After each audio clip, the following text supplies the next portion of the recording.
Guys, perkenalkan nama aku Diana Ananda Fantina dengan NIM K5424052 dari Prodi Pendidikan Geografi Angkatan 2024 Fakultas Keguruan dan Ilmu Pendidikan Universitas 11 Maret. Di video ini saya akan menjelaskan tentang gempa bumi.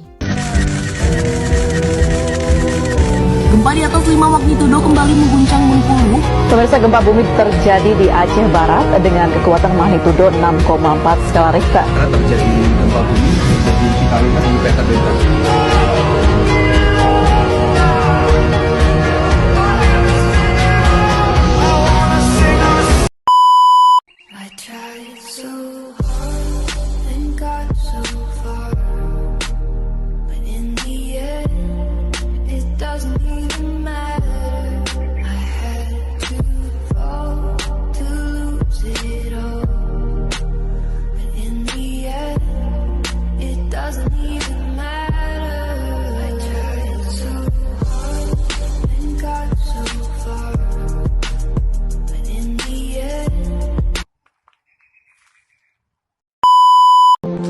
Rekaman pemandangan kerusakan akibat gempa berkekuatan 7,7 skala Richter dengan pusat gempa berada 6 km dari kota Mandarai, Myanmar. Besarnya gempa terasa sampai negara tetangga seperti Thailand, Bangladesh, dan India.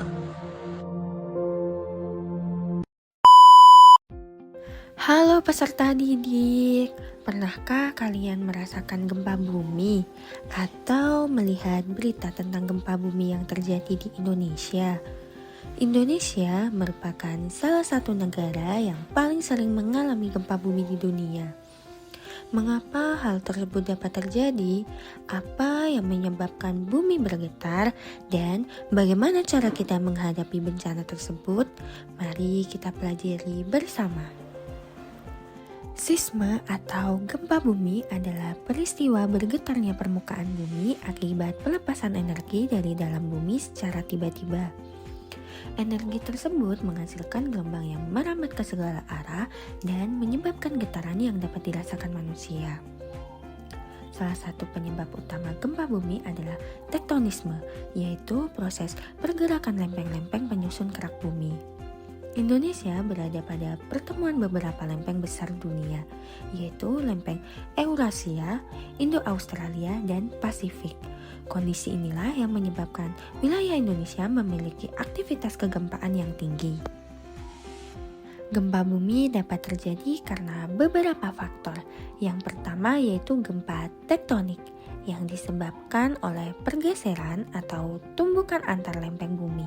Jenis gempa ini merupakan yang paling sering terjadi dan memiliki kekuatan yang besar. Yang kedua yaitu gempa vulkanik yang terjadi akibat aktivitas magma dan letusan gunung api. Gempa ini biasanya terjadi di sekitar kawasan gunung berapi aktif. Yang ketiga yaitu gempa runtuhan yang disebabkan oleh runtuhnya rongga atau lapisan batuan di bawah permukaan bumi. Meskipun skalanya relatif kecil, gempa runtuhan tetap dapat menimbulkan kerusakan pada area tertentu. Saat gempa terjadi, energi akan merambat dalam bentuk gelombang seismik. Gelombang ini terbagi menjadi 3 jenis utama. Yang pertama yaitu gelombang primer atau gelombang P, merupakan gelombang yang bergerak paling cepat sehingga pertama kali tercatat oleh alat seismograf. Yang kedua yaitu gelombang sekunder atau gelombang S, bergerak lebih lambat dibandingkan gelombang P dan tidak dapat merambat melalui cairan. Yang ketiga yaitu gelombang permukaan atau gelombang L, merambat di bagian permukaan bumi. Walaupun paling lambat, gelombang ini memiliki daya rusak yang paling besar terhadap bangunan dan infrastruktur. Untuk mengetahui kekuatan dan dampak suatu gempa bumi digunakan beberapa skala pengukuran. Skala Richter digunakan untuk mengukur besarnya energi yang dilepaskan saat gempa terjadi. Semakin besar nilai Richter, semakin besar pula energi yang dilepaskan. Sementara itu, skala Modified Mercalli Intensity atau MMI digunakan untuk mengukur tingkat guncangan yang dirasakan manusia dan dampaknya terhadap lingkungan serta bangunan. Pergerakan lempeng bumi tidak hanya menyebabkan gempa, tetapi juga membentuk struktur geologi tertentu. Lipatan terjadi ketika lapisan batuan mendapatkan tekanan, sehingga melengkung tanpa mengalami patah. Contohnya adalah antiklin dan siklin. Sementara itu, patahan terjadi ketika tekanan yang bekerja melebihi kemampuan batuan untuk menahan gaya tersebut, sehingga batuan retak dan bergeser. Contohnya adalah patahan normal, patahan naik, dan patahan geser. Gempa bumi dapat memberikan dampak yang sangat besar terhadap kehidupan manusia maupun lingkungan. Dampak yang sering terjadi antara lain kerusakan bangunan, jalan, jembatan, dan fasilitas umum lainnya. Sementara itu, gempa bumi juga dapat menyebabkan korban jiwa, luka-luka, hingga kehilangan tempat tinggal. Dalam beberapa kasus, gempa bumi bahkan dapat memicu bencana susulan seperti tsunami, longsor, dan kebakaran yang memperparah kondisi wilayah terdampak. Saat ini, informasi mengenai gempa bumi dapat diperoleh secara cepat melalui data real-time yang disediakan oleh BMKG. Melalui peta persebaran gempa bumi, kita dapat mengetahui lokasi, kedalaman, magnitudo, serta waktu terjadinya gempa.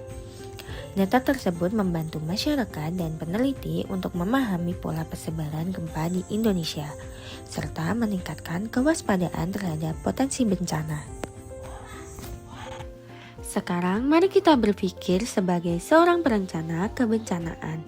Amati lingkungan sekolah kalian, identifikasi lokasi yang berpotensi berbahaya saat terjadi gempa bumi, seperti bangunan bertingkat, kaca besar, atau area yang sulit dijangkau saat evakuasi.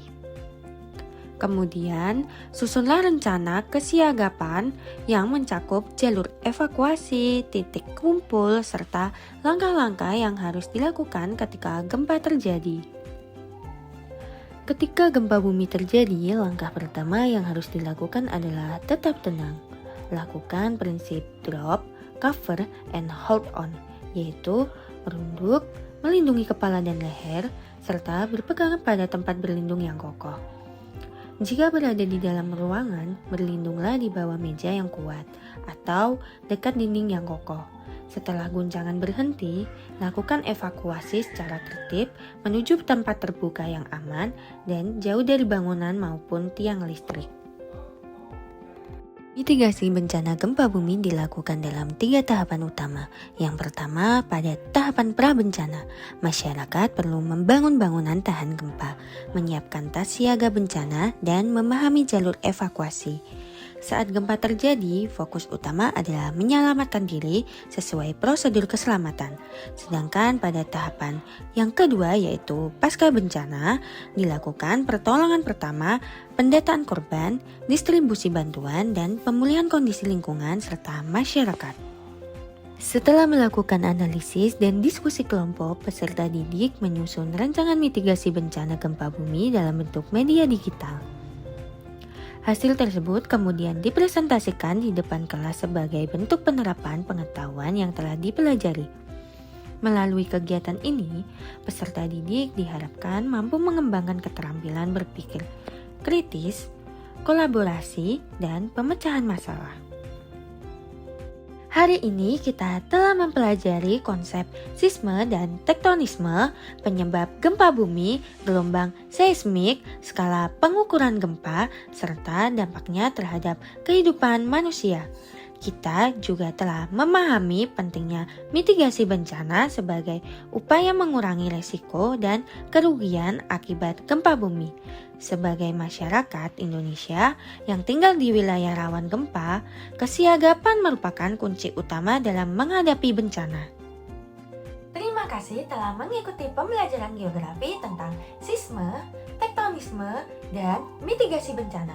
Semoga materi ini dapat menambah pengetahuan dan meningkatkan kesiapsiagaan kalian dalam menghadapi bencana gempa bumi. Tetap waspada, tetap siaga, dan selalu mengutamakan keselamatan. Sampai jumpa pada pembelajaran berikutnya.